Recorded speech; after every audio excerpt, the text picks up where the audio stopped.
Hello, voice आ रही है ना मेरी? Yes sir. ठीक है। मुझे मैं फ़ोन में भी ऐड हो जा रहा हूँ, तो आप लोग जो बोलेंगे वैसे सुनाई देगा। तो मुझे नहीं लगता कि मुझे चैट खोलने की ज़रूरत है। नहीं, चैट नहीं ओके खोल सर। रहा हूँ, चैट नहीं खोल रहा हूँ। बोल के बताइएगा। ठीक है। तो बेसिकली हम लोग यहाँ पे मैक्सिमम मेरा टारगेट जो है वो ये है कि सभी लोगों को पीएचपी सीखना है ना? या किसी को और कोई टेक्नोलॉजी, अगर कोई और टेक्नोलॉजी भी सीखनी है हमें, तो हम बात करते हैं यहाँ पर ओनली वेब डेवलपमेंट की। ठीक है, यस सर। वेब डेवलपमेंट की। जब वेब डेवलपमेंट की बात करते हैं तो उसमें बेसिकली दो चीज़ें आती हैं, फ्रंट एंड डेवलपमेंट और दूसरा क्या आता है, बस। Back and development. ठीक है। तो अगर हम बात करें फ्रंट एंड डेवलपमेंट की,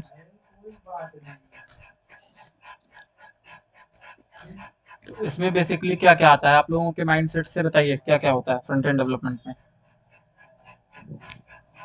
HTML CSS HTML CSS और bootstrap JavaScript bootstrap, admin CSS।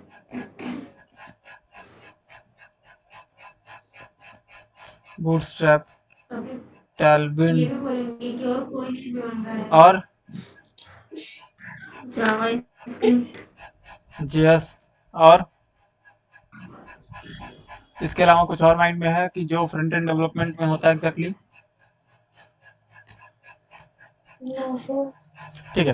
तो अगर हम बात करें फ्रंट एंड डेवलपमेंट की, तो देखो हम लोग समझते हैं कि HTML CSS बूटस्ट्रैप टैलविन CSS और जावास्क्रिप्ट दैट्स इनफ। नहीं है, ऐसा नहीं है।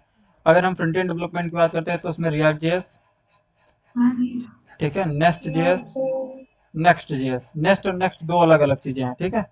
नेक्स्ट जेएस, एंगुलर जेएस, ये सारी चीजें भी होती हैं, ठीक है। बट अगर बेसिक फ्रंट एंड डेवलपमेंट की बात करें,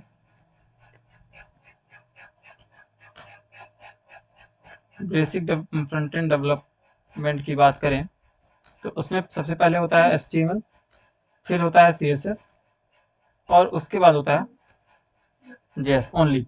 तीन चीजें होती हैं, ठीक है, अगर हम बेसिक फ्रंट एंड डेवलपमेंट की बात करते हैं तो। इस केस में अब सबसे बड़ी बात ये होती है कि कुछ लोग बोलते हैं कि मैं फ्रंट एंड डेवलपर हूँ, ठीक है, फ्रंट एंड डेवलपर हूँ, तो उन्हें क्या आना चाहिए फ्रंट एंड डेवलपमेंट के लिए। तो अगर हम बात करते हैं फ्रंट एंड डेवलपमेंट की जॉब के लिए, तो देखो, जिसे रिएक्ट जेएस आता है वो भी as a front end developer काम करता है, जिसे एंगुलर जेएस आता है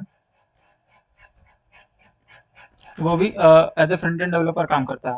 बट जिसे ये दोनों नहीं आता उसको आना चाहिए HTML CSS और JS। अगर ये तीनों आता है तो ही तुम इधर की चीजें सीख पाओगे। रिएक्ट जेएस और एंगुलर जेएस की बात करते हैं हम, ठीक है। आज की मार्केट जो है, अगर आप ये सोच रहे हो कि हम HTML CSS JS सीख लें और इसके बाद हम PHP सीख लें तो हम फुल स्टैक डेवलपर हो जाएंगे, तो ऐसा नहीं हो सकता है, ठीक है। इसके लिए जैसे कुछ लोगों ने अगर PHP के बारे में जानते हो, तो PHP के साथ आपको सीखना होता है लारावेल या CI, है ना। ऐसे ही पाइथन की बात करें तो पाइथन के साथ होता है डिजेंगो या फ्लास्क, ठीक है। मर्न में सबको पता है रिएक्ट जेएस में नोड जेएस होता ही है, ठीक है। जावा की बात करें तो उसमें होता है स्प्रिंग बूट, ठीक है। अब अच्छा, हमें तो ये पढ़ना नहीं है, तो मैं ये सब सारी चीज़ें क्यों बात कर रहा हूँ। ये सारी चीज़ें बात इसलिए की जा रही है कि अगर हम डेवलपमेंट की बात करते हैं तो हम, ऐसा नहीं है कि हम आज PHP पे काम कर रहे हैं तो 4 दिन बाद भी PHP पे ही काम करेंगे। हमें समझना ये है, हम किसी भी फील्ड से आ रहे हैं तो हम एक ही चीज़ को सीख कर हमेशा ज़िंदगी भर नहीं काम कर सकते हैं, ठीक है। उस केस में हमें सारी चीज़ें आनी चाहिए, भले ही वो बेसिक बेसिक आए। हमें एक चीज़ में एक्सपर्टीज़ लेना है और उसके बाद जो भी बचा उन सारी चीज़ों में हमें क्या होना चाहिए, एक्सपर्ट होना चाहिए, है ना। तो अब यहाँ पर हम जो स्टार्ट करेंगे वो HTML पढ़ेंगे, फिर हम CSS पढ़ेंगे, फिर हम JS पढ़ेंगे, और हम इसके बाद जो बूटस्ट्रैप वगैरह है ये तो मान लो HTML के बाद ही, मतलब CSS के बाद ही पढ़ लेंगे। बूटस्ट्रैप, टेलविंड, इसके साथ हम थोड़ा बहुत पढ़ेंगे GSAP, इसके बाद फ्रेमर मोशन पढ़ेंगे। ये सारी चीज़ें जो मैं यहाँ पे लिख रहा हूँ, फ्रेमर मोशन, ये थोड़ा एडवांस चीज़ें हैं फ्रंट एंड डेवलपमेंट में, ये डिजी कोडर्स टेक्नोलॉजीज में नहीं पढ़ाई जाती हैं। ठीक है, तो इतनी चीज़ें हम फ्रंट एंड डेवलपमेंट में पढ़ेंगे। फिर बात करें अगर बैकएंड की, तो एज इट इज़ मैं यहाँ पे सिर्फ PHP की बात करूँगा। PHP हम पढ़ेंगे, इसके बाद हमें लारावेल पढ़ना होगा, और लारावेल जो पढ़ेगा वो खुद से पढ़ेगा, बट हम कोर PHP यहाँ पे कवर कर रहे होंगे। ठीक है, तो बेसिकली हमें जो पढ़ना है वो इतनी चीज़ें पढ़नी है। इसमें किसी को कोई डाउट या कुछ क्वेश्चन है तो बताए कि हमें इतना ही क्यों पढ़ना है, या और हमें ये चीज़ें भी पढ़नी है, तो वो बताया मुझे। बोले, क्लास का सिंपल सा पहला सा रूल है, एकदम बोलना सबको है, जो शांत रहेगा तो फिर क्लास में रहने की मतलब ही नहीं है, कोई ज़रूरत ही नहीं है। तो क्वेश्चन सबके पास होने चाहिए, जिसके पास क्वेश्चन नहीं यस है तो सर। फिर उसका पढ़ने का इसका मतलब वो टाइम वेस्ट कर रहा है अपना, और इसका कोई मतलब नहीं है। तो बताइए फिर, हम लोग इतनी चीज़ें यहाँ पे पढ़ेंगे, ठीक है। अब इसके लिए सबसे पहले हम मेरा स्टार्ट माइक करेंगे ऑन है। HTML से। ठीक है, तो HTML से स्टार्ट करने जा रहे हैं आज हम अपना फ्रंट एंड डेवलपमेंट। सबसे पहले बात होती है HTML का फुल फॉर्म की। ठीक है, यस सर। तो HTML का full form as it is सबको पता है, मैक्सिमम लोगों को क्या होता है। Yes sir, hyper text markup language. HY, hyper text markup language, ये होता है फुल फॉर्म। एग्जैक्टली अब देखो यहाँ पे लिखा तो है हाइपर टेक्स्ट मार्कअप लैंग्वेज, तो क्या ये कोई प्रोग्रामिंग लैंग्वेज है? जो HTML है, this is not any programming और कोडिंग लैंग्वेज। अब ये क्यों, ये क्या लिख दिया मैंने कि ये कोई कोडिंग या प्रोग्रामिंग लैंग्वेज क्यों नहीं है? ये कोडिंग या प्रोग्रामिंग लैंग्वेज इसलिए नहीं है क्योंकि हम इसमें कोई लॉजिक नहीं लिखते हैं। क्या हम इसमें कोई लॉजिक लिख सकते हैं? क्या हम HTML से कुछ ऐसा लिख सकते हैं जो, मतलब मान लो HTML के टैग से, H1 टैग से हेडिंग बनती है, तो क्या हम उससे कुछ और बना सकते हैं? नहीं। जब हम यहाँ पे लॉजिक नहीं लगा सकते, इसका मतलब 2+2=4 होता है, ये काम हम यहाँ पे नहीं कर सकते हैं, तो वहाँ पे हम कोड नहीं कर रहे होते हैं। ठीक है, तो इसका मतलब ये है कि HTML क्या है, एक मार्कअप लैंग्वेज है। ठीक है, अब मार्कअप लैंग्वेज इसका यूज किया जाता है, use to create the structure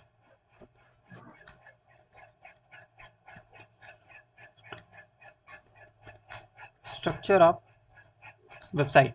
ठीक है, जो मार्कअप HTML है उसका काम किस लिए किया जाता है? स्ट्रक्चर बनाने के लिए।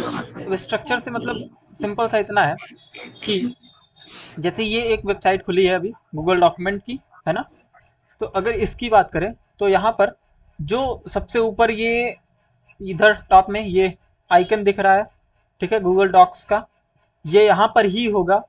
ठीक है, उसके बाद ये जो फाइल्स आ रही हैं या जो मैं लिख रहा हूँ, ये टेक्स्ट जो लिखा जा रहा है यहाँ पर, ये डी लिख के आ रहा है, उसके बाद इधर शेयर का बटन लिख के आ रहा है, ये कुछ वॉइस बटन्स बने। क्लियर नहीं हो रही है। ओके, और किसी को इशू है?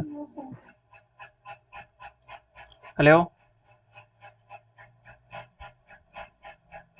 सर वॉइस क्लियर नहीं हो रही है आपकी बिल्कुल भी। हेलो,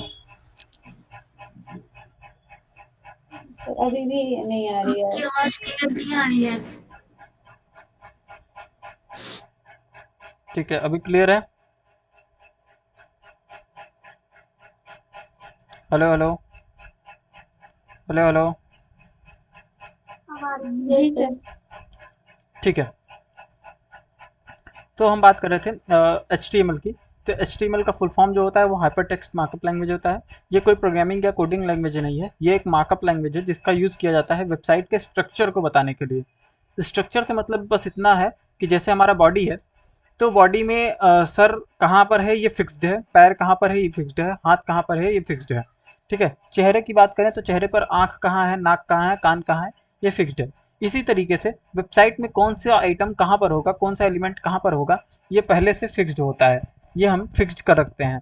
तो वो चीज़ फिक्स्ड कैसे होती है या वो बनता कैसे है, वो बनता है HTML से। वो स्ट्रक्चर है, जैसे जब कुम्हार घड़ा बनाता है तो जो घड़ा बनाता है वो मिट्टी से जो बन रहा होता है, डिजाइन जो दे रहा होता है, स्ट्रक्चर कि ये सर्कल में होगा, ऊपर ऐसे मूव होगा, खुला होगा, तो वो काम जो होता है वो HTML से, मतलब हम जब बॉडी का काम कर रहे होते हैं वेबसाइट में, that is called HTML structure. ठीक है, उसके बाद HTML में मैं यहाँ पे VS कोड ओपन कर रहा हूँ। HTML, हमारा जो HTML है वो ब्राउज़र पर रन होता है। ब्राउज़र पर रन होने से बस इतना सा मतलब है कि इसके लिए हमें किसी सर्वर की ज़रूरत नहीं होती है। सर्वर क्या होता है इसके बारे में भी हम बात करेंगे ज़रूर। अभी के लिए हम एक फ़ोल्डर बना ले रहे हैं और इसमें हम अपना पूरा कोड रखेंगे। सभी लोग एक फ़ोल्डर बना लीजिए अपना अपना, और सभी लोग लैपटॉप में मेरे साथ कोड करेंगे। मैं थोड़ा सा टाइम दूंगा सबको लिखने के लिए। तो इस तरीके से फ़ोल्डर बना लीजिए आप लोग भी अपना, और इसके बाद तब तक हम थोड़ा सा कुछ डिस्कशन करते रहते हैं, इसके साथ साथ आप लोग फ़ोल्डर बनाते रहिए।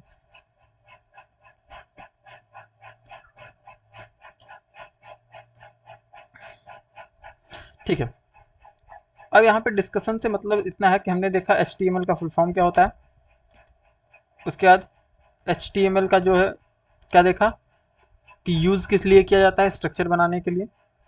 अब इसका एक्सटेंशन की बात करें, इसके एक्सटेंशन की बात करें अगर, तो देखो एक्सटेंशन क्यों जरूरी है पहले तो ये पता होना चाहिए। देखो दो HTML के एक्सटेंशंस दो होते हैं। अब HTML तो सब लोगों को पता है, .html, बट HTML बहुत रेयरली मुझे पता है लोगों को पता हो। वो इसलिए क्योंकि HTML यूज़ नहीं होता है। यहाँ पर भी मैंने .html लगा रखा है। एक मिनट रुकिएगा, कोई आया है। ठीक है, तो यहाँ पर .html और .html है। ठीक है, अब इसके आगे हम लोग देखेंगे यहाँ पर VS कोड में। तो जो हमारा कोड है, जो हमारा प्रोग्राम है, उसमें हम बेसिकली क्या करते हैं, कुछ काम था।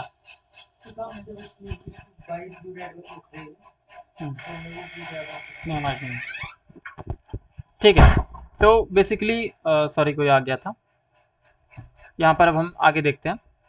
हमने बना लिया एक फाइल program.html। हम बात कर रहे थे एक्सटेंशन की, कि एक्सटेंशन में .html ही क्यों लिखते हैं या कुछ और क्यों नहीं। तो HTML इसलिए लिखते हैं, जैसे अगर बात करें किसी की पहचान की, तो पहचान कैसे पता चलती है। मेरा नाम वेद प्रकाश है ना, गायत्री का नाम गायत्री विश्वकर्मा है, प्रियंका का नाम प्रियंका कश्यप लिखा है इन्होंने, ऋतु यादव है। तो इस केस में अब देखो समझने की बात यह है कि सबका नाम अलग हो सकता है, बट अगर हम बात करें कॉस्ट की, तो सबका एक एक कॉस्ट है, फिक्स्ड है कि ये भाई ये यही लिखेंगे और दिस पर्सन यही लिखेगा। तो इस केस में ऐसे ही कंप्यूटर को कैसे पता चलेगा कि ये फाइल कैसी है। जैसे हम इमेज भी रखते हैं, वीडियो भी रखते हैं, ऑडियो भी रखते हैं, HTML फाइल भी है, पाइथन का भी फाइल है, PHP का भी फाइल है। ये सारी चीज़ें कैसे कंफर्म होगी कि एग्जैक्टली ये किस चीज़ का फाइल है। वो पता करने के लिए एकदम सिंपल सा लॉजिक बनाया गया कि चलो इसका एक सर नेम, लास्ट नेम रखेंगे। Last name is called extension. जैसे HTML का .html फिक्स्ड है, बट उसके पहले .htm था। जब HTML का पहला वर्जन या दूसरा या तीसरा वर्जन यूज हुआ करता था, तब ब्राउजर के एक्सटेंशंस 3 वर्ड्स के होते थे। कंप्यूटर के पहले जो एक्सटेंशंस होते थे वो 3 वर्ड के होते थे। जैसे अगर हम बात करें .pdf 3 है ना, .pdf, उसके बाद दूसरा देख लेते हैं .txt है ना, .jpg, .png। फिर उसके बाद धीरे धीरे अपडेट हुआ और उसके बाद बढ़ते बढ़ते एक टाइम आया जब 4 का होने लगा, जैसे .html, .png, JPEG हो गया, है ना, ऐसे कर करके। तो अभी 3 और 4 दोनों यूज होते हैं, बट अभी जो HTML5 है उसमें .html ही सपोर्टेबल है, तो हम जो यूज करेंगे .html यूज करेंगे। ठीक है, मैंने यहाँ पे बना लिया है program1.html। क्या सब लोग सो रहे हैं? Hello, no sir. ठीक है, नहीं। ठीक है। अब हम यहाँ पे VS कोड मैंने खोल लिया है, और यहाँ पर मैं HTML का क्या लिखूंगा, एमेट कोड लिखूंगा। ठीक है, देखो जब हम बात करते हैं HTML के एमेट कोड की, तो एमेट कोड क्या होता है पहले ये समझो। एमेट कोड, ये मैंने क्या किया, शिफ्ट के साथ 1 दबाओगे तो एक्सक्लेमेशन मार्क आता है। देखो यहाँ पे लिखा है एमेट ऑब्जर्वेशन, इस पर क्लिक करो, ये एमेट कोड आया है, इसे बॉयलेट कोड भी बोलते हैं हम। ठीक है, इसे हम बोलते हैं एमेट कोड या बॉयलेट कोड। प्रोग्राम बना लो सब लोग और ये वाला कोड लिखो। इस कोड में कुछ चीज़ें हैं, उसके बारे में हम देखेंगे बहुत अच्छे से, बहुत क्लियरली, एक एक चीज़ क्यों लिखी गई है। हमने HTML तो कई बार पढ़ा होगा, लेकिन आज हम जब पढ़ रहे हैं तो हम देखते हैं हर एक चीज़ को। यहाँ पे जैसे ये लिखा है सबसे पहले डॉक टाइप, तो हेलो हाँ जी, सर, बोल रहे रिकॉर्डेड वीडियो तो मिल जाएगा ना? हाँ मिल जाएगा। ठीक है सर। अब यहाँ पे हम बात कर रहे हैं डॉक टाइप की। यहाँ पे जो डॉक टाइप लिखा है, एग्जैक्टली ये क्या है doc type, what is doc type, बताओ, बताइए आप लोग, डॉक टाइप क्या है, किसी को पता है? HTML में ये जो ऊपर डॉक टाइप लिख के आया है, ये क्या है? तो डॉक टाइप का यहाँ पे मतलब है, ये डॉक्यूमेंट का टाइप बताता है। डॉक्यूमेंट का, ये जैसे हमारे HTML का जो फाइल होता है उसे हम क्या बोलते हैं, उसे हम बोलते हैं डॉक्यूमेंट। क्या बोलते हैं? हेलो, यस सर, पर शांत नहीं रहना है भाई, सबको बोलते रहना है, सिंपल सब। कितनी ठीक बार है, बोल चुका बोलेंगे। हूँ, हाँ हर बार ओके सर। रिप्लाई। तो हम बात कर रहे थे HTML की, ये जो सबसे पहली लाइन लिखी है डॉक टाइप HTML। तो यहाँ पे जो डॉक टाइप है इसका फुल फॉर्म होता है डॉक्यूमेंट का टाइप बताता है, ये बताता है कि ये जो डॉक्यूमेंट लिखा गया है वो किस टाइप का है। दूसरी चीज, HTML के कोड को हम बोलते हैं डॉक्यूमेंट। तीसरी बात ये है कि इसको देखने के बाद ये क्लियर हो जाइएगा कि ये HTML5 वर्जन है। कौन सा वर्जन है जी? उसके बाद यहाँ पर लिखा है HTML lang en। इसका मतलब यह है कि जो HTML का कोडिंग प्रोग्रामिंग लैंग्वेज है वो इंग्लिश है। अच्छा, अब सब लोग बोलेंगे कि इंग्लिश में ही तो लिखते हैं। हाँ इंग्लिश में ही लिखते हैं, बट ये ब्राउजर को बताने का एक अच्छा सा तरीका है, उसके अलावा कुछ नहीं। फिर यहाँ पर बात करते हैं ये हेड टैग की। ठीक है, इसको हम बोलते हैं हेड टैग। उसके बाद है हमारे पास बॉडी टैग। आवाज आ रही किसी की? बॉडी टैग की ओपनिंग क्लोजिंग और HTML की क्लोजिंग। जो सबसे टॉप पर ये HTML की ओपनिंग और क्लोजिंग हो रही है, इसको हम बोलते हैं रूट एलिमेंट। क्या? रूट एलिमेंट या रूट टैग। ठीक है, इसको हम बोलते हैं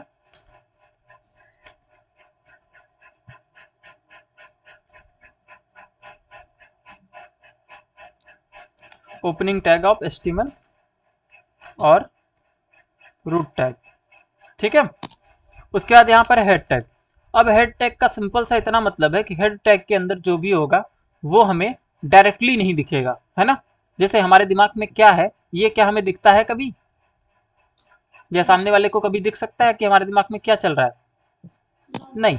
उसी तरीके से जो भी चीजें हेड टैग के अंदर होंगी वो सारी चीजें डायरेक्टली नहीं दिखती हैं ब्राउजर पर। जैसे इस पेज को मैं रन करूं, ये मैंने इस पेज को रन किया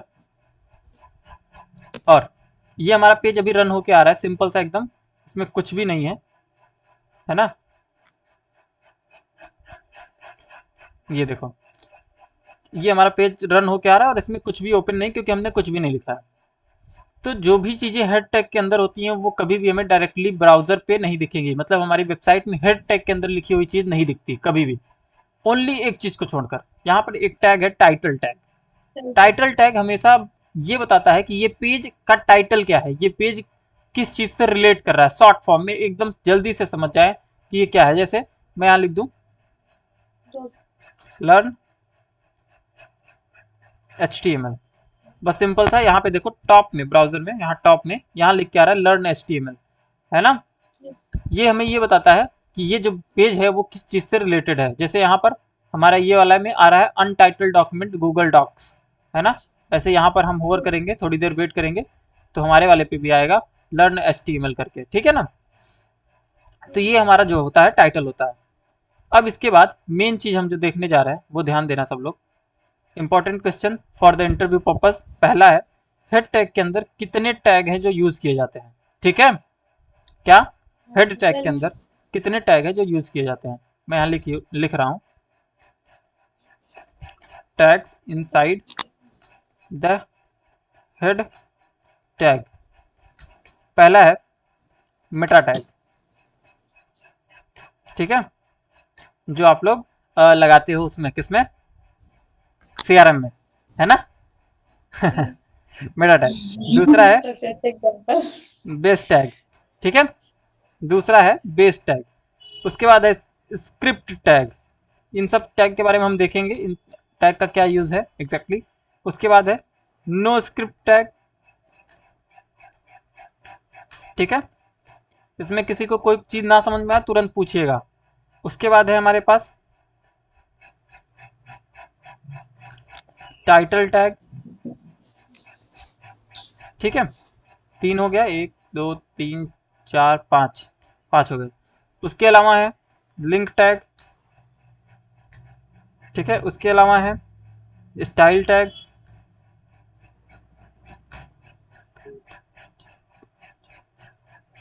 इसके बाद है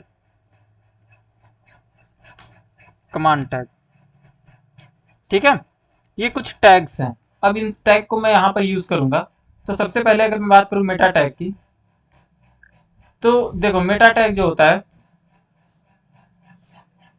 यहाँ पर कुछ टैग लिखे हुए हैं। सबसे पहले मेटा टैग लिखा है 4 सेट UTF। ये एग्जैक्टली जब हम लोग प्रोडक्शन करते हैं, प्रोडक्शन का मतलब इतना होता है कि हमारी वेबसाइट होस्ट होने जा रही है, ठीक है। तो जब हम प्रोडक्शन करते हैं तो वहाँ पे हम बताते हैं UTF टाइप 8 होगा, ठीक है।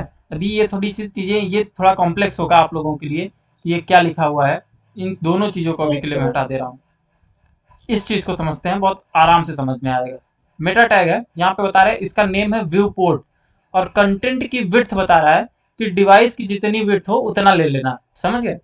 अब देखो, जैसे हमारी CRM आप लोग खोलते हो जब फोन में, यहाँ नहीं खोलूंगा मैं फालतू में, जब फोन में आप लोग CRM खोलते हो तो ऑटोमेटिकली थोड़ा सा जूम हो जाता है जब उस पर क्लिक करते हो ईमेल इंटर करने के लिए। ध्यान दिया कभी, तब आ जाता है। जूम हो जाता है ना ऑटोमेटिकली। जैसे ही ईमेल के लिए क्लिक करते हो कि अब मैं अपना ईमेल डालूंगी, तो वो ऑटोमेटिकली थोड़ा सा जूम होके आगे आ जाता है।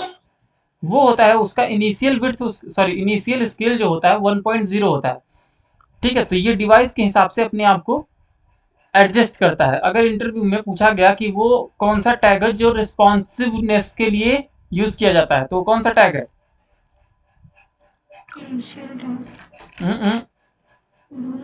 मेटा टैग है। मेटा टैग में अगर हम व्यू पोर्ट पास करते हैं, टैग के अंदर यूज किया गया है। अगर हम मेटा टैग के अंदर व्यू पोर्ट पास करते हैं और कंटेंट में विड्थ डिवाइस, विड्थ जो है वो डिवाइस की विड्थ देते हैं, और इनिशियल स्केल 1.0 देते हैं, तो ये जो है हमारे पेज को रिस्पॉन्सिव बनाता है। क्लियर है। यहाँ पे मैं लिख दे रहा हूँ, देखो यहाँ लिखा है फॉर रिस्पॉन्सिव वेब डिजाइनिंग, ठीक है। उसके बाद हमारे पास टाइटल है, और ये है टाइटल टैग। इसमें किसी को कोई तकलीफ, कोई दिक्कत। UTF-8 UTF क्या 8 काम होता है? ये हमारे कोड को जो है, जो हम कोड लिखते हैं, ठीक है, ये एनकोड करता है। एनकोड करने से मतलब ये है, जैसे मैंने कोडिंग यहाँ पे लिख दी है ना, क्या ये ब्राउजर को समझ में आएगी। क्या ये जो सामने वाला बंदा, मतलब जो ब्राउजर है वहां पर, वो इसे पहले कंपाइल करेगा तब तो समझेगा, तब तो प्रोडक्शन में ले आएगा। इसके साथ साथ UTF का थोड़ा सा और काम होता है, वो सारी चीजें हम जब प्रोडक्शन में काम करते हैं तो क्लियर समझ में आती है हमें चीजें कि इसका अच्छा यहाँ पे यूज है ना, ठीक है। उसके बाद इसमें डोम और सोम भी आता है क्या? नहीं, डोम और सोम नहीं, ठीक है। उसका क्या काम है? जावास्क्रिप्ट में आता है। DOM है डॉक्यूमेंट ऑब्जेक्ट मॉडल, वो जावास्क्रिप्ट के अंदर होता है। ठीक है, अब हम यहाँ होता है। नहीं,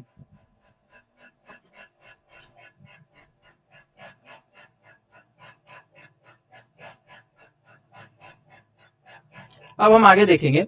आगे हमारे पास है, ठीक है, हेलो, वॉइस आ रही मेरी, बंद हो गई? यस सर, आ रही है सर। इसके यहाँ से इतना आवाज आ रही है। ठीक है, यहाँ पर अब हमारे पास नेक्स्ट जो है स्क्रिप्ट टैग है। इसका यूज किया जाता है जावास्क्रिप्ट को लिखने के लिए। किसी के यहाँ से बैकग्राउंड, हेलो, मेरी वॉइस रिपीट हो रही है। हाँ, जिसने भी किया था बंद कर दो। ठीक है, बंद हो गया। तो यहाँ पर क्या है, अब स्क्रिप्ट टैग है। Script tag, hello, yes sir. ठीक है, आप ही की वॉइस आ रही है ऋतु, आप माइक बंद रखो। हाँ, जो स्क्रिप्ट टैग होता है, पंखा चल रहा है ना। नहीं आप मेरी वॉइस वापस आ रही है, रिटर्न हो रही है। ठीक है, कोई नहीं, छोड़ो। यहाँ पे देखते हैं, स्क्रिप्ट टैग की बात करते हैं। स्क्रिप्ट टैग का यूज जावास्क्रिप्ट को लिखने के लिए किया जाता है। जावास्क्रिप्ट का मतलब बस एक छोटा सा जावास्क्रिप्ट का कोड लिख रहा हूँ अभी के लिए। देखो, ये रिफ्रेश किया, यहाँ पर आ रहा है हेलो वर्ल्ड, है ना, ये जावास्क्रिप्ट का कोड आ रहा है। यहाँ पे ये क्या लिखा है, मैंने क्यों लिखा है, इसको हम थोड़ी देर बाद समझेंगे, बट अभी के लिए समझो कि अगर ये कोड मैं डायरेक्ट लिख दूं बॉडी टैग के अंदर तो काम नहीं करेगा। कैसे, ये कट किया, यहाँ बॉडी टैग के अंदर आया, लिखा, और ये देखो यहाँ पर ऐसे आ रहा है। ठीक है, क्योंकि बॉडी टैग जावास्क्रिप्ट के कोड को नहीं समझता है ना, ये इसे एज अ HTML टैग ले रहा है या HTML एलिमेंट ले रहा है। समझ गए सब लोग? तो जब भी हमें जावास्क्रिप्ट का कोड लिखना होता है, इनलाइन या इंटरनल, इनलाइन से इनलाइन जावास्क्रिप्ट का भी कोड होता है, ये ध्यान दो। जैसे CSS होता है वैसे जावास्क्रिप्ट के कोड को भी हम इनलाइन लिख सकते हैं, बट वो हम जावास्क्रिप्ट में देखेंगे। अभी के लिए हम ये समझते हैं कि स्क्रिप्ट टैग का यूज जावास्क्रिप्ट को एम्बेड करने के लिए, जावास्क्रिप्ट को लिखने के लिए यूज किया जाता है। ठीक है, स्क्रिप्ट टैग क्लियर है? Hello, sir okay. उसके बाद हमारे पास है एक दूसरा टैग, नो स्क्रिप्ट टैग। ये यूज होता है हमें वार्निंग देने के लिए कि हमारे ब्राउजर में जावास्क्रिप्ट काम नहीं कर रहा है ना। क्या बताता है, जब हमारे ब्राउजर में जावास्क्रिप्ट काम ना कर रहा हो, जैसे मैं लिख दूं JS इज नॉट वर्किंग।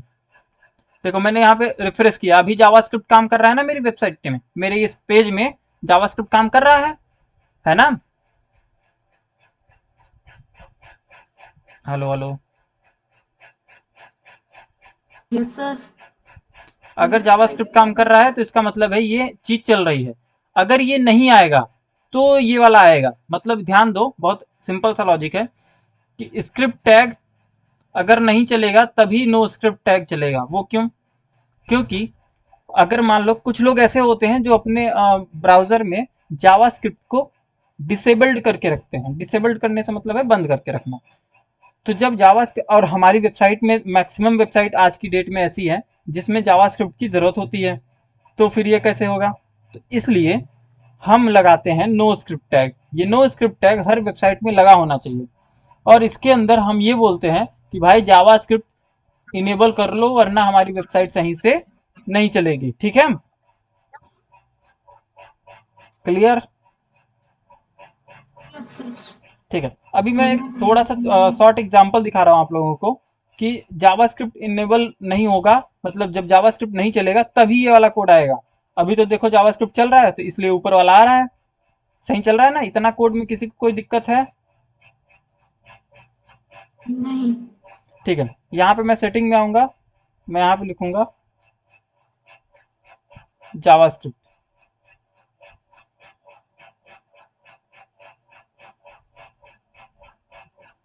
यहाँ सिक्योरिटी के अंदर स्क्रॉल करूंगा, एक ये जावास्क्रिप्ट है, दूसरा जावास्क्रिप्ट कहाँ है?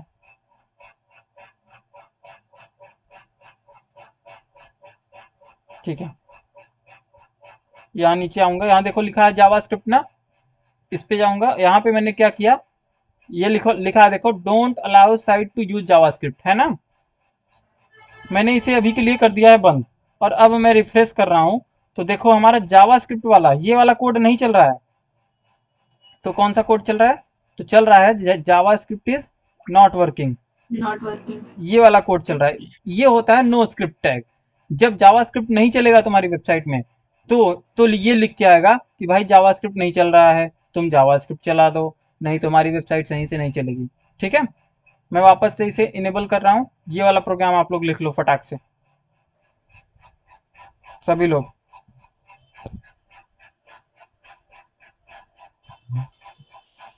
या स्क्रीनशॉट जो भी लेना है जिसको ले लो, आगे बढ़े फिर। सर स्क्रीनशॉट ले ले रहा हूँ।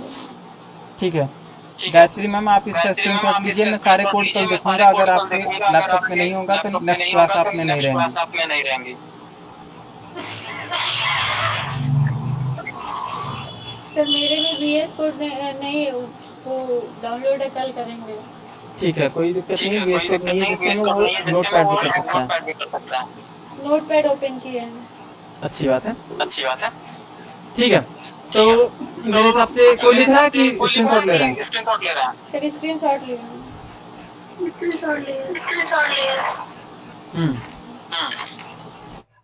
ठीक है, प्रियंका मैम और गायत्री मैम से रिप्लाई नहीं आया। हम लिख लिए हैं, मतलब लिख रहे हैं। ठीक है, अच्छी बात है। और गायत्री मैम? ये भी लिख रही हैं। ओके, थोड़ा सा फास्ट करिए। तो हम एक नया प्रोग्राम बनाने जा रहे हैं, तब तक यहाँ पर program2.html है ना। ठीक है, आगे देखते हैं दूसरा प्रोग्राम। इसमें मैंने लिखा अपना UML कोड, अभी वही कोड खुला है, परेशान ना हो, ध्यान से लिखो। देखो यहाँ पर हमने देखा कि मेटा टैग क्या होता है, टाइटल टैग क्या होता है, स्क्रिप्ट टैग क्या होता है, नो स्क्रिप्ट टैग क्या होता है। उसके बाद मैंने बोला था हम स्टाइल टैग को भी हेड टैग के अंदर लिखते हैं, है ना। हम बेस टैग को, एक टैग बताया था मैंने, बेस टैग। बेस टैग होता है for the base URL and target. इसका बहुत सिंपल सा, बहुत सीधा सा उदाहरण दूंगा। अगर आप लोग सरकारी रिजल्ट की वेबसाइट खोलते हो, पहले खोला हो इसके पहले, तो आप लोगों ने देखा होगा कि आप लोग लिखते थे सरकारी रिजल्ट.com, है ना। जैसे मैं अभी ब्राउजर पे आ जाऊँ, यहाँ पे लिखूँ सरकारी रिजल्ट.com, है ना। ये लिखा मैंने और एंटर मारा, और ध्यान दो ये अभी तो आ रहा है this website currently not available. But अगर आप लोगों को पता हो तो ये पहले रीडायरेक्ट करता था किस वाले पर, इस पे, इस वेबसाइट पे आपको रीडायरेक्ट कर देता था ऑटोमेटिकली। मतलब आप लिखते थे सरकारी रिजल्ट.com और खुल के आता था सरकारी रिजल्ट.com.cm।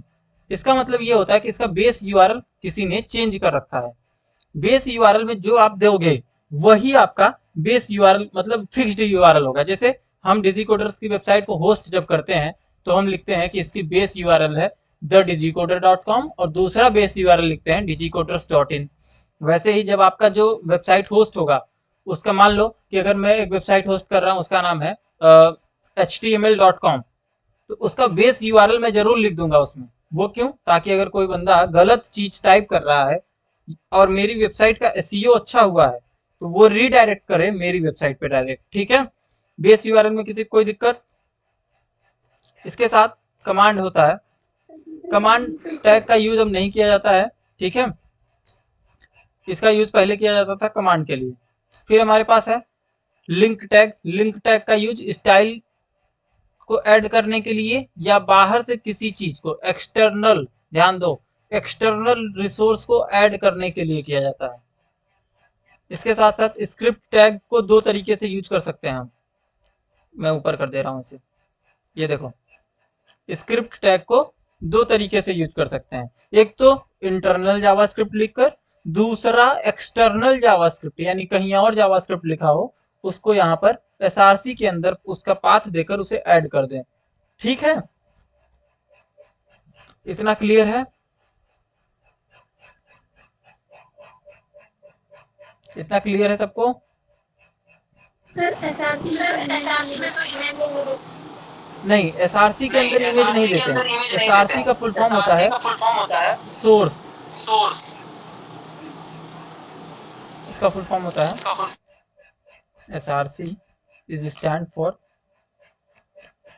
सोर्स के लिए होता है। मतलब ये सोर्स आ कहाँ रहा, सोर्स का सिंपल मतलब है कि ये चीज कहाँ है, किस चीज से रिलेट कर रही है। तो जो जावास्क्रिप्ट है उसका सोर्स देते हैं कि ये चीज, मान लो हमने एक जावास्क्रिप्ट की फाइल बनाई है स्क्रिप्ट डॉट जेएस, तो हम बोलेंगे कि यहाँ पर मैं लिख दूंगा उसका सोर्स, सोर्स मतलब पाथ।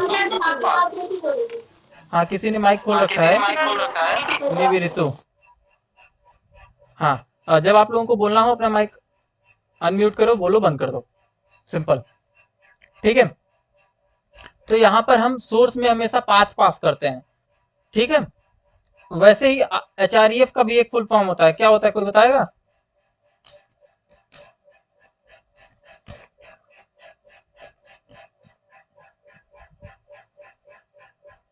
Hyper reference. क्या हो गया? हेलो, ठीक है। तो ये बात थी जो हेड टैग के अंदर टैग यूज किए जाते हैं उनकी। इसमें किसी को कोई दिक्कत मेरे हिसाब से नहीं होनी चाहिए। बाकी मैं ये कोड उठाकर आप लोगों के नोट्स में पेस्ट कर दे रहा हूँ, जो नोट्स मैं आप लोगों को दूंगा। ठीक है, ये रहा आपका पहला प्रोग्राम, यहाँ पर मैंने पेस्ट कर रखा है।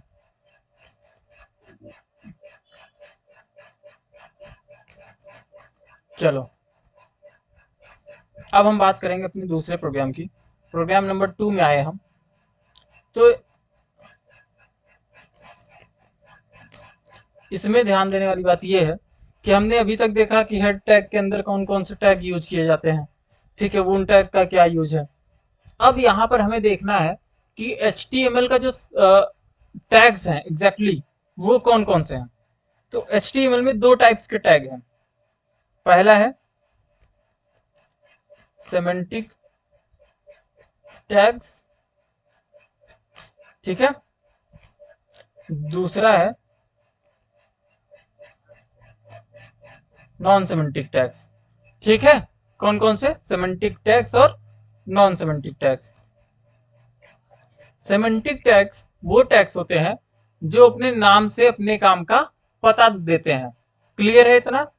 मैंने क्या बोला? सेमेंटिक टैग्स कौन से टैग होते हैं, बताइए।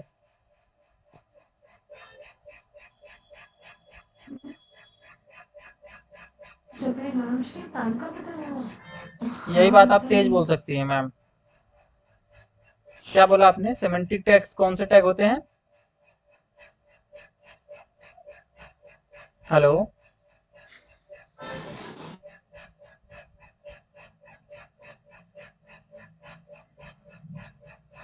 देखो क्लियरली मैंने सबको बोल रखा है कि अगर नहीं बोलोगे तो मैं शांति से बैठा रहूंगा। सर फिर से बता दीजिए, हम भूल गए। सेमेंटिक टैग्स वो टैग्स होते हैं जो अपने नाम से अपने काम का पता देते हैं। जैसे अगर मैं यहाँ पे लिखूं सेक्शन टैग, कौन सा? Section tag. तो ये एक ऐसा टैग है, जैसे आपको सेक्शन बोलते ही आपके माइंड में क्या आ रहा है? मैंने बोला ये एक सेक्शन है, तो इसका मतलब है ये एक ब्लॉक की बात हो रही है ना? क्लियर आ रहा है इतना माइंड में कि किसी सेक्शन की बात हो रही है। मैं बोलूं कि आर्टिकल टैग यानी किसी आर्टिकल की बात हो रही है। मैं बोलूं असाइड टैग यानी किसी के अंदर की बात हो रही है। मैं ऐसे ही बोलूं header tag, footer tag, nav tag, main tag, figure tag, fig caption, mark tag, time tag, details tag, summary tag, ऐसे करके इतने सारे मैंने यहाँ पे लिख दिए हैं वो टैग्स जो है कौन से? Semantic tag. मैं हटा दे रहा हूँ, थोड़े ही लिखूंगा क्योंकि जरूरत नहीं है। ठीक है, उसके बाद अब जितने ये टैग हैं यहाँ पर, मतलब सेमेंटिक टैग्स के बाद जो भी टैग होते हैं वो सब के सब कौन से टैग हैं? नॉन सेमेंटिक टैग है।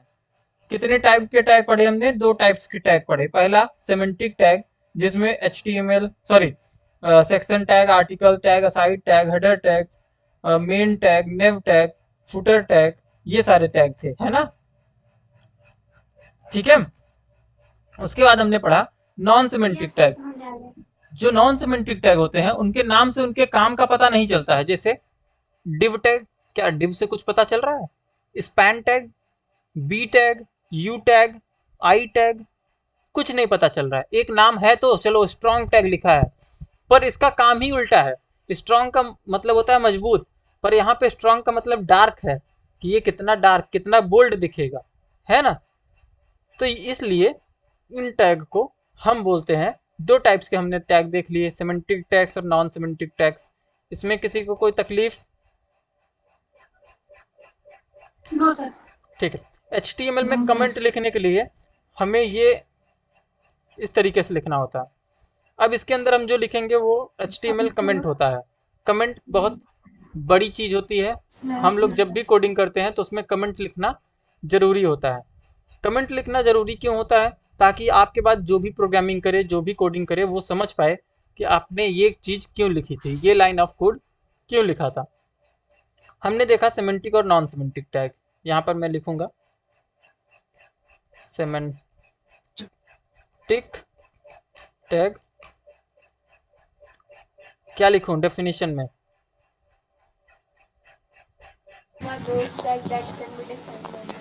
सिमेट्रिक टैग भी टैग होते हैं जो अपने नाम से अपने काम का पता देते हैं। चलो लिखने की जरूरत नहीं है तब। सेक्शन टैग, दूसरा लिख दे रहा हूँ नेव टैग, तीसरा लिख दे रहा हूँ हेडर टैग, और फिर डॉट डॉट डॉट।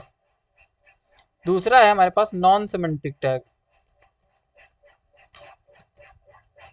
जो नॉन सिमेंटिक टैग है, जैसे H1 टैग, जैसे P टैग, जैसे स्पैन टैग, है ना। ये सारे जो है नॉन सिमेंटिक टैग्स थे। इन टैग का यूज थोड़ा सा करके हम देखते हैं, अपने प्रोग्राम को आगे बढ़ाते हैं। मैं सबसे पहले यूज कर रहा हूँ H1 टैग। मैं यहाँ ऊपर लिखूंगा इनके बारे में, हेडिंग टैग्स इन HTML। हेडिंग मतलब जो यूज की जाती हो हेडिंग के लिए। तो यहाँ पे मैंने हेडिंग टैग यूज किया है। अब मैं प्रोग्राम नंबर 2 को रन करूंगा। यहाँ पर देखो ये H1 टैग है, ठीक है।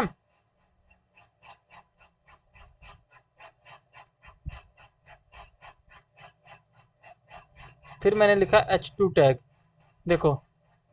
फिर मैं लिखूंगा H3,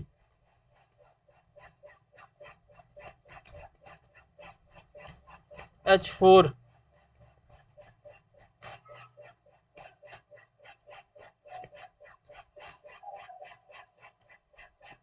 H5 और H6। हेडिंग के 6 टैग हैं हमारे पास, जिसमें सबसे छोटा कौन सा होता है? गायत्री बताओ कौन सा होता है सबसे छोटा?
हेलो, वॉइस आ रही मेरी? Yes sir. भाई बोला करो, मैं कब से बोल रहा हूँ, सब लोग शांत हो जाते हो एक साथ में। आवाज अभी नहीं आ रही थी आने लगी। ठीक है, तो यहाँ पर हेडिंग्स के कुछ टैग हमने देखे जो यूज किए जाते हैं हेडिंग के लिए। ठीक है, इसमें सबसे छोटा टैग होता है H6 और सबसे बड़ा टैग होता है H1। ठीक है, अब यहाँ पर आगे देखते हैं। हेडिंग्स के बाद एक है हमारे पास पैराग्राफ टैग। बोलो क्या बोलना है।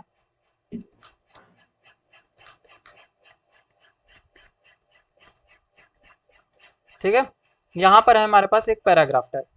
अब थोड़ा सा ध्यान देना, मैं दो चीज बोलने जा रहा हूँ, बहुत इंपॉर्टेंट है।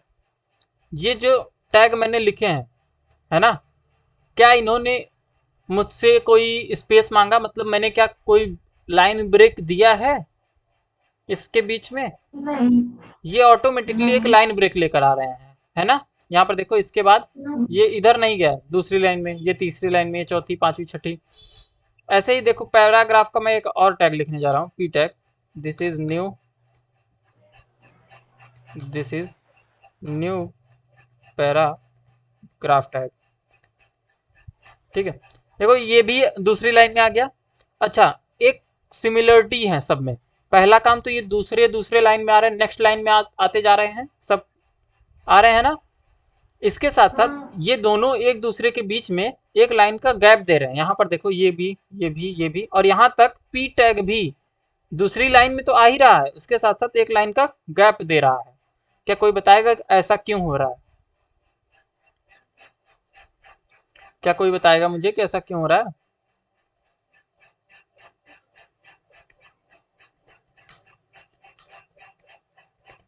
ये सभी हैं ब्लॉक लाइन एलिमेंट्स। कैसे एलिमेंट है? ब्लॉक लाइन एलिमेंट लेके आते हैं। और एक होता है इनलाइन एलिमेंट। HTML में 70% बिट्स पूरा देते हैं। जो ब्लॉक लाइन एलिमेंट होते हैं उनकी विड्थ 100% होती है। 100% कैसे होती है? देखो मैं दिखा रहा हूँ। अभी के लिए मैं एक CSS लिख रहा हूँ एक लाइन का, आप लोग उसे अभी के लिए छोड़ दो कि क्या है, कैसे लिखा है, हम उसके बारे में बाद में बात करेंगे। अभी के लिए मैंने इसका बैकग्राउंड कलर रेड दे दिया है। और देखो, जो H1 टैग है ये यहाँ से स्टार्ट हुआ है, यहीं तक आया है, बट खत्म कहाँ हो रहा है? यहाँ पर। मतलब जितना बड़ा हमारा ब्राउजर होता जाएगा, ये देखो मैं छोटा कर रहा हूँ, हमारा ब्राउजर इतना बड़ा हो गया तो ये इतने बड़े, मतलब विड्थ इसकी हमेशा कितनी रहेगी? कितनी रहेगी विड्थ? 100%। हाँ, विड्थ हमेशा रहेगी 100%। जो ब्लॉक लाइन एलिमेंट होते हैं, ब्लॉक लाइन एलिमेंट वही एलिमेंट होते हैं जिनकी विड्थ हमेशा 100% होती है और वो एक लाइन का गैप लेकर चलते हैं। ठीक, अपने आप क्या लेते हैं? लाइन ब्रेक कर देते हैं। उनकी विड्थ क्योंकि क्या होती है? क्या होती है? अरे बोलो भाई लोग, विड्थ 100% होती है। जो भी ब्लॉक लाइन एलिमेंट होते हैं उनकी विड्थ क्या होती है? 100% होती है। ठीक है, उसके बाद है हमारे पास इनलाइन एलिमेंट। जो इनलाइन एलिमेंट है, जैसे स्पैन टैग है, स्पैन टैग में मैंने लिखा दिस इज स्पैन टैग। ठीक है, यहां पे मैंने लिखा दिस इज स्पैन टैग। एक और मैंने लिखा this is new span tag. ठीक है, देखो यहां पर क्या हुआ? कोई लाइन ब्रेक नहीं आया। आया क्या कोई लाइन ब्रेक? ये है यहाँ से दिस इज स्पैन टैग, ये इतनी जगह लिया और उसके जस्ट तुरंत बाद से यहाँ पर एक नया आ गया। ये होता है इनलाइन एलिमेंट। इनलाइन एलिमेंट वो एलिमेंट होते हैं जो उतना ही स्पेस लेते हैं जितना उसमें आइटम होता है। ठीक है, ये क्लियर है ब्लॉक लाइन एलिमेंट क्या होता है और इनलाइन एलिमेंट क्या होता है? जी सर। हाँ जी, तो ब्लॉक लाइन एलिमेंट वो एलिमेंट होते हैं जिनकी विड्थ हमेशा 100% होती है। इनलाइन एलिमेंट वो एलिमेंट होते हैं जो उतनी ही विड्थ यूज करते हैं जितना उसमें आइटम होता है। ठीक है, उसके साथ साथ ये मत सोचो कि ये इतना स्पेस जो यहाँ पे आ रहा है वो अपने से आ रहा है, नहीं, वो इसलिए आ रहा था क्योंकि मैंने यहाँ पे स्पेस दे रखा था। ये देखो मैंने सटा दिया और ये एक दूसरे के साथ सट गए, कोई मतलब नहीं है इन्हें।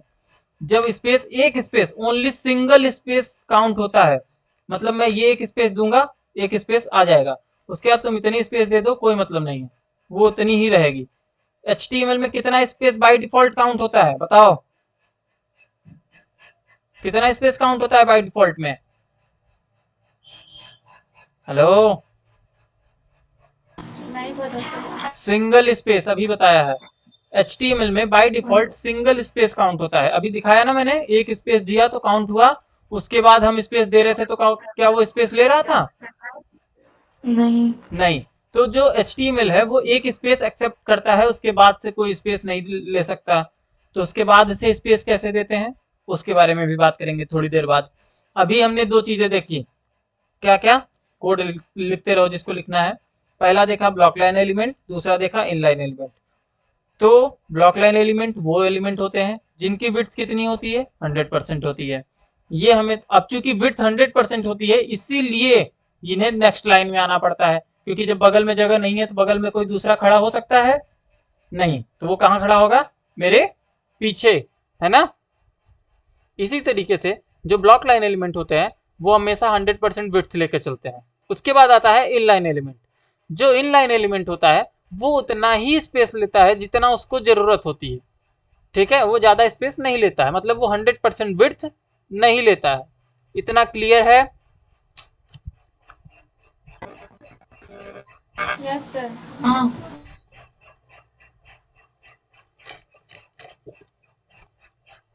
ओके। जो डिव है, डिव टैग है, वो भी एक ब्लॉक लाइन एलिमेंट है, ध्यान दीजिएगा। ब्लॉक लाइन एलिमेंट क्यों है ये थोड़ा सा हम आगे देखेंगे कि ये ब्लॉक लाइन एलिमेंट क्यों है। ये स्पेस तो नहीं लेकर चलता है 100%, बट ये एक ब्लॉक लाइन एलिमेंट होता है, ध्यान देना बस इतनी बात। तो ये लिख लिया आप लोगों ने? अब हम थोड़ा सा यहां पर देखेंगे टेक्स्ट फॉर्मेटिंग। क्या देखेंगे? Text formatting tag. ऊपर हमने देखे हेडिंग टैग, उसके बाद हमने देखा पैराग्राफ टैग, उसके बाद हमने देखा स्पैन टैग। अब हम देखने जा रहे हैं text formatting tag. Text formatting में सबसे पहले आता है बी टैग। बी टैग का काम है किसी भी आइटम को बोल्ड कर देना। हो गया। क्या कर देना? ध्यान दो सब लोग। बोल्ड। टेक्स्ट फॉर्मेटिंग टैग में सबसे पहला टैग है हमारे पास बी टैग, जिसका काम है किसी भी आइटम को, सॉरी किसी भी टेक्स्ट को क्या कर देना, बोल्ड कर देना। और अगर मुझे लाइन ब्रेक चाहिए तो एक टैग है हमारे पास, उसे बोलते हैं हम बी आर टैग, ठीक है। बी आर टैग का काम होता है एक लाइन का स्पेस देना, जितनी बी आर लगा दोगे उतने लाइन का स्पेस मिल जाएगा। ये कैसा टैग है, सेल्फ क्लोजिंग टैग है, इसलिए यहाँ पे सेल्फ क्लोज कर दिया करो। देखो यहाँ पे सेल्फ क्लोजिंग का मतलब जहां स्टार्ट होगा वहीं पे एंड हो। हेलो, अभी आ रही है? आ रही है। ठीक है। जो सेल्फ क्लोजिंग, देखो टैग की बात मैंने की, टैग को कई टाइप से डिफाइन किया गया। सबसे पहले हमने देखा ऊपर semantic tag, non semantic tag. जब ये क्लियर हो ही रहा था तब हमने देख लिया ब्लॉक लाइन एलिमेंट और इनलाइन एलिमेंट। अगर इतना क्लियर हो गया है तो अब देखो टेक्स्ट फॉर्मेटिंग टैग।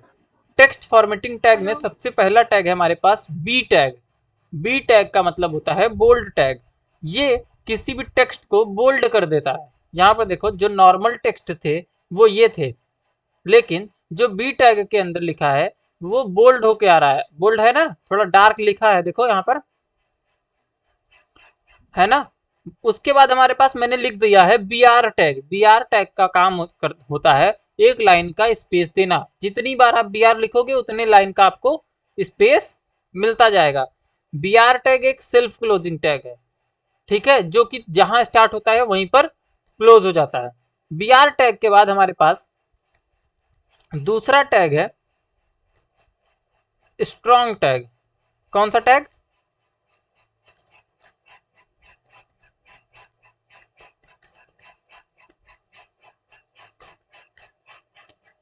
ये दिखा, मैंने लिखा दिस इज स्ट्रॉन्ग टैग। अब ध्यान दो और समझो थोड़ा सा, इन्हीं में थोड़ा सा डिफरेंस है, ध्यान देना।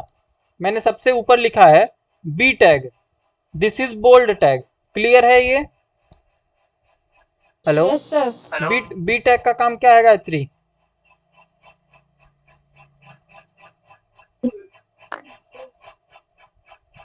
Hello, hello. बी टैग का काम क्या है? किसी भी टेक्स्ट को बोल्ड करने का। हाँ, उसके बाद हमने दूसरा टैग यूज किया है यहाँ पे, स्ट्रॉन्ग टैग।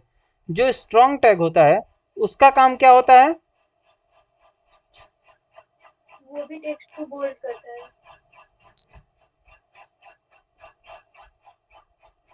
हाँ, जो स्ट्रॉन्ग टैग है उसका काम होता है,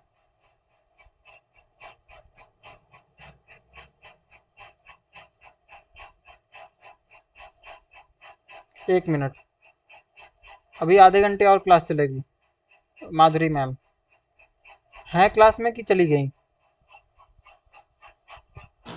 लेफ्ट हो गए।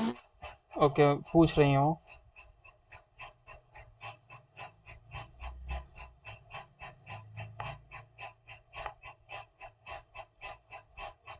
एक सेकंड।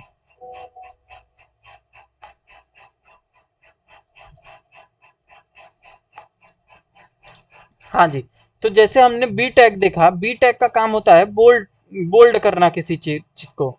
वैसे ही होता है स्ट्रॉन्ग टैग, दोनों का काम देखो बोल्ड ही कर रहा है दोनों। कोई डिफरेंस दिख रहा है दोनों में? जब दोनों में कोई डिफरेंस नहीं दिख रहा है तो दोनों का यूज क्यों किया जाता है? एक ही बहुत था, दो क्यों? दोनों का डिफरेंस ये है कि जब हम किसी चीज को बोल्ड टैग बी टैग में लिखते हैं तो उसकी इंपॉर्टेंस कम होती है। क्या होता है? उसका इंपॉर्टेंस क्या होता है? कम होता है। बट हम जब स्ट्रॉन्ग टैग के अंदर लिखते हैं, मोर इंपॉर्टेंट, ठीक है, क्या होता है? मोर इंपॉर्टेंट होता है ना? ठीक है ना?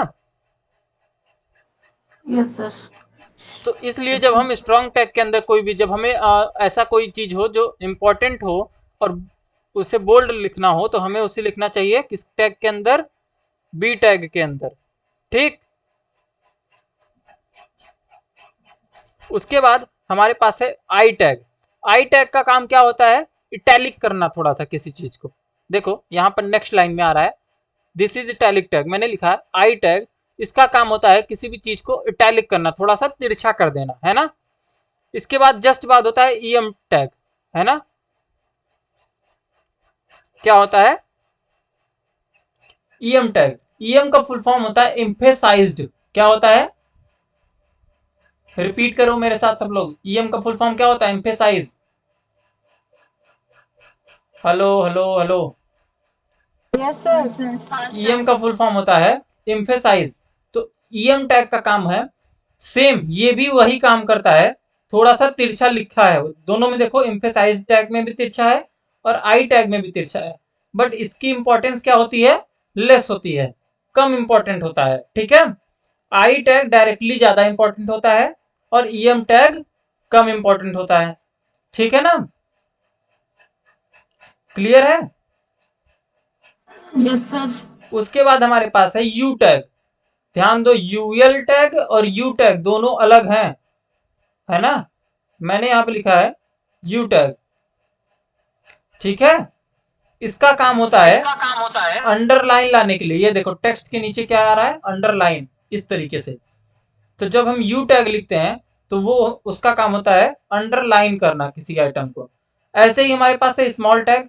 स्मॉल टैग देखो, और टैग और जितने भी टेक्स्ट मैंने लिख रखे हैं उससे थोड़ा सा छोटा लिख के आ रहा है स्मॉल टैग में जब लिखा है मैंने। ऐसे बिग टैग होता है, यहाँ पे देखो बिग टैग। बट अब ये जो बिग टैग है, ध्यान दो ये थोड़ा सा रेड रेड होके आ रहा है, आ रहा है ना? ये क्या हो गया? डी अप्रिसिएट हो गया है। इसका मतलब सिंपल सा इतना है कि ये टैग अब बंद हो गया है, ये टैग का काम अब, मतलब इस टैग को अब यूज नहीं किया जाता है। ठीक है, सही है ना इतना? उसके बाद है हमारे पास mark tag. This is mark tag use to highlight something. ये देखो, this is mark tag use to highlight something. ये होता है मार्क टैग, किसी चीज को हाईलाइट करने का, जो हम लोग हाईलाइटर यूज करते थे, एज इट इज होता है मार्क टैग। इतना सही है? सब क्लियर है इतना? बताइए। Yes sir. ओके, उसके बाद जब इतना हो जाता है तो एक टैग होता है, उसे हम बोलते हैं सब टैग, ठीक है। और एक होता है जिसे हम बोलते हैं सब टैग, इसे हम बोलते हैं सब स्क्रिप्ट, ठीक है। क्या बोलते हैं? सबस्क्रिप्ट। हाँ जी। और सुपर। एक होता है सुपर स्क्रिप्ट। देखो, जब हमें लिखना है ऐसे H2O, तो H2O में टू कहाँ जाना चाहिए? नीचे जाना चाहिए, है ना। Yes sir. ध्यान दो, कभी भी सब टैग या सब टैग को ऐसे डायरेक्ट मत लिखना, मतलब कोई भी आइटम हमेशा बाहर मत लिखा करो। यहाँ पे लिखा H2O,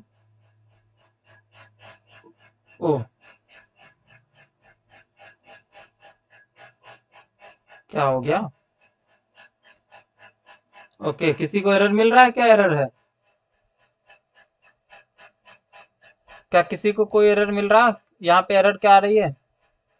ये बंद नहीं किया मैंने। एक टैग बंद नहीं है और देखो यहाँ पर जो टू था वो नीचे आ गया। कैसे नीचे आया? उसे हमने लिख रखा है सब टैग के अंदर, है ना। सब टैग का फुल फॉर्म होता है सब स्क्रिप्ट, जो कि किसी आइटम को नीचे ढकेलता है थोड़ा सा। जो उसके अंदर होगा वो कहाँ जाएगा? नीचे चला जाएगा। इस तरीके से नीचे आ गया ना, ठीक है जी। जी। ऐसे ही हमारे पास है सुपर स्क्रिप्ट। सुपर स्क्रिप्ट में जो भी लिखते हैं वो चला जाता है ऊपर, जैसे टू का पावर टू। ये देखो यहाँ पर बी आर टैग लगा दो थोड़ा सा। ये देखो, टू का पावर टू, टू के ऊपर चला गया ना। कैसे चला गया ऊपर? इस तरीके से देख लो। जब सब सब स्क्रिप्ट में लिखेंगे कोई आइटम तो वो नीचे जाएगा, और सब स्क्रिप्ट में, सॉरी, सुपर स्क्रिप्ट में लिखेंगे तो वो ऊपर जाएगा, ठीक है। Yes sir. इतना क्लियर है? जी सर। ओके, ठीक है। यहाँ पर इतनी चीजें जो अभी तक हम लोगों ने देखी HTML टैग की, ये टेक्स्ट फॉर्मेटिंग टैग थे। ये कुछ ऐसे टैग हैं जो कि बहुत ज़्यादा यूज तो नहीं होते हैं, बट ये टैग्स बहुत ज़्यादा इंपॉर्टेंट है हमारे लिए। देखो, H1 tag, P tag, span tag के बारे में हम सब लोग जानते हैं। Strong tag, V tag, I tag, ये सब हम लोगों ने पढ़ रखा है। बट इन टैग का यूज बहुत रेयरली होता है। बट हमें इन्हीं का यूज करके अपना वेबसाइट बनाते हैं, ये भी ध्यान रखना। मतलब ऐसा नहीं कि ये इंपॉर्टेंट नहीं है। उसके बाद है एक HR टैग, जिसका काम होता है ऐसे लाइन, हॉरिजेंटल लाइन ले आना, ठीक है। HR टैग का काम है हॉरिजेंटल लाइन ले आना, ठीक है ना। इसके बाद है हमारे पास एक मार्क्यू टैग। कौन सा टैग है? मार्क्यू टैग, जिसमें हमें बिहेवियर देना होता है। जैसे मैंने अभी के लिए दे दिया अल्टर नेट डायरेक्शन, मैंने दे दिया लेफ्ट। मार्क्यू टैग के अंदर जो भी आप लिख दोगे वो क्या होगा, दिखा रहा हूं। This is marquee tag. यहाँ पे देखो, इधर ये ऐसे चलता रहेगा हमेशा, है ना। जो भी आप मार्क्यू टैग के अंदर दोगे, ये लेफ्ट की तरफ चल रहा है अभी। मैं कह रहा हूं अप में चलो, अप मतलब ऊपर। क्या हो गया? डाउन देता हूं, रुक जाओ।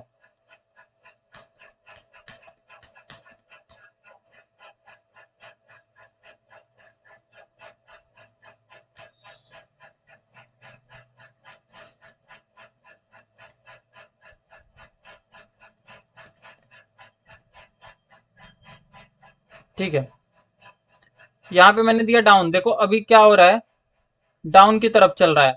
मैंने कहा अप, अभी देखो अप की तरफ चल रहा है। मैंने कहा राइट, अभी ये देखो राइट की तरफ चल रहा है ना। तो ये हमारे पास एक मार्क्यू टैग होता है। ये जो भी टैग्स हमने देखे अभी तक, ये सारे टैग थे। फुटर टैग में लिख दे रहा हूँ, दिस इज फुटर टैग, जो कि एक सिमेंटिक टैग है। इन टैग में किसी को कोई तकलीफ, कोई दिक्कत हो तो मुझे अभी बता दे। बताओ। हेलो। यस सर, कोई दिक्कत नहीं है। ठीक है गायत्री, आपको कोई तकलीफ, कोई दिक्कत इसमें?